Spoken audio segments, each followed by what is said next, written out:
can lead off into our Sounders now. It is a tough one. I mean, how do I put this?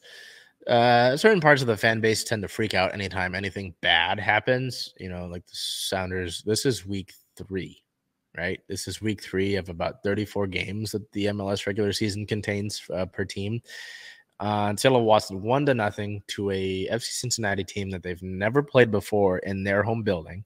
They've never traveled to Cincinnati before, and they're already just a solid club. And again, this is week 3.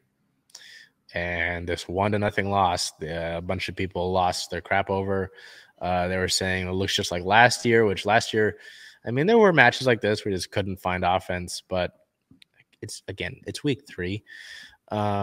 Your road form in the last 9 games is winless. You haven't won on the road in the last 9 games. So that's not necessarily good, but I'm not really worried about it. So on the 11th of March, the Sounders lost at FC Cincinnati 1-0. Our player of the match, outside wingback Alex Roldan. Roldan, a 7.6 match rating, 80% passing, and 2 chances created. Unfortunately, Seattle was unable to capitalize on any of those. Seattle did have technically a quote-unquote, air quotes, goal in the 89th minute by Heber on a header, but it would be ruled, it would be taken away because of the fact that there was a foul in the buildup. So the referee said, nope, let's look at that again. And they took it away, and Seattle was unable to do anything in the 14 minutes of stoppage time that were allowed. So unfortunate there, but again, it is week 3, and I'm not really worried about it. Heber was out, and he'll be out with perfectly segues into our injury-related news. On the 8th, it was announced that Heber suffered a hamstring strain, and he will be out for 2 to 4 weeks. Freddie Montero started the match against FC Cincinnati. Raul Diaz did play the last 30 minutes or so. But with Raul kind of getting back to full strength, I'm not too worried. But it's just interesting to kind of see the fallout. It's like, oh, they lost.